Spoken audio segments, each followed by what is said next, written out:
Hello সবাইকে, আমি তনু আর আমার নতুন একটি ব্লগে তোমাদের অনেক অনেক ভালোবাসা। তোমরা তো জানো যে আমরা মায়াপুরে গেছিলাম। তো মায়াপুর থেকে আসার পর সেই ব্লগিংগুলো তোমাদের সাথে একদমই শেয়ার করা হয়ে ওঠেনি, কারণ আমার গ্যালারিতে একদমই জায়গাই ছিল না যে তোমাদের সাথে আমি ব্লগ শেয়ার করব কোনো। মানে যেই গ্যালারিতে যেই ব্লগগুলো আর কি জমেছিল সেগুলো এডিট করে পোস্ট করি, তারপরে আমি আবার আর কি ব্লগ করা স্টার্ট করতে পারি। তো মায়াপুর থেকে আসার পর পরের দিন আমাদের বাড়িতে আবার নতুন খাট আসে। যেহেতু তোমরা যারা আমার নতুন মানে ডেলি ব্লগ দেখো তারা জানো যে নিচের রুমের যে একটা খাট ছিল সেই খাটটা আমাদের ওপরের রুমে নেওয়া হয়েছে। মাম্মা তো এসিতে থাকতে পারে না, কারণ ওর এসিতে শুলেই আর কি ঠান্ডা লেগে যায়। এর জন্য আমরা কোনার রুমটায় এখন থাকি। আর এই রুমটা তো ফাঁকা পড়েই ছিল, তাই এই রুমের জন্য একটা নতুন খাট আনা হয়। এই ঘরটাতে বসেই তো সে তার দাদার সাথে খেলাধুলো করতো, এখন সে খাটের ওপর বসে খেলাধুলো করবে। খাট পেয়ে তো ভীষণই খুশি হয়ে যায়। আর এইদিকে দেখো, সে এখন বিকেলের দিকে সেজে গুজে একেবারে রেডি হয়ে গেছে তার গোপাল দাদাকে নিয়ে, কারণ সে এখন ঘুরতে বেরোবে। ঘুরতে যাওয়ার নাম শুনলে তার তো খুশিতে আটখানা হয়ে পড়ে, তার তো কোনো কথাই হবে না। আর যেখানে যাবে, এখন গোপাল দাদাকে মায়াপুর থেকে এনেছে, সে সেখানে সেখানে তার গোপাল দাদাকে নিয়ে যাবে। সে তার গোপাল দাদাকে একদমই তার কাজ ছাড়া করতে দেয় না। যেই ড্রেসটা সে এখন পরে আছে সেই ড্রেসটা মায়াপুর থেকে তার দাদা মানে আসার পথে কিনে এনেছে। এখন সে এই ড্রেসটা পরেই যাবে, আর অন্য কোনো ড্রেস সে পরবে না। আর দেখো, বেরোনোর পথে সে আবার তার গোপাল দাদাকে নিয়ে তুলসী মন্দিরে নম করে আর কি বেরোচ্ছে। এবার আমি ওর আবার একটু ভিডিও শ্যুট করছিলাম, মানে এমনি ভিডিও করে দিয়েছিলাম। এত সুন্দর করে সেজে গুজেছে, সে আবার খুশি মনে বলছে আমাকে একটু ভিডিও করে দাও। আর গেট থেকে বেরোনোর পরে প্রতিদিন আমাকে বলবে, মাম্মা আমাকে একটা ভিডিও করে দাও তো।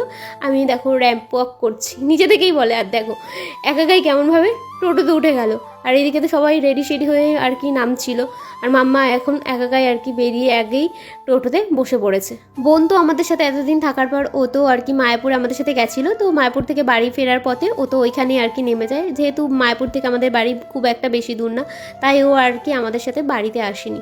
আর এইদিকে দেখো সবাই আমরা টোটোতে উঠে গেছি। আমরা যাচ্ছিলাম দিদি, রায়রা, মা, আমরা এই কয়জন। আর জিজু আর সৌরভ হচ্ছে বাইকে করে আসছিল, যেহেতু আমাদের সবার মানে এক টোটোতে আর কি হবে না। আর এদিকে দেখো, তাকে দেখো রাস্তায় বেরোতে যেহেতু ধুলো বালি সব উঠছে, সেই জন্য তার ওড়নাটা দিয়ে আমাকে বলছে আমাকে একটু ঢেকে দাও তো ভালো করে। আর এইদিকে দেখলে সৌরভরাও আমাদের সাথে একসাথে হয়ে আর কি বাইকে করে আসছিলো। আর এই যে দেখো আমরাও চলে এসেছি। কোথায় এসেছি বলো তো? আমরা এসেছি সাই বাবার মন্দিরে। তোমরা আমার আগের ব্লগেও দেখেছো যে আমরা কতবার এই মন্দিরে আর কি এসেছিলাম।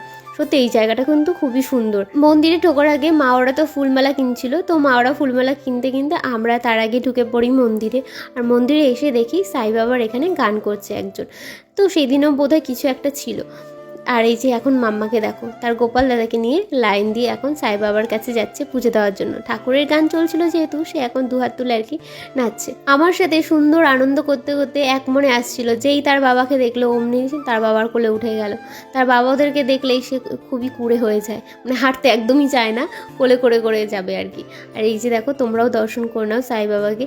তো পুজো দেওয়া হয়ে যাওয়ার পর তারপরে আমরা একটু বসে একটু গান শুনি। মাম্মাও আবার সুন্দর করে মাথায় ওড়না দিয়ে ঢেকে আবার গান শুনছিল।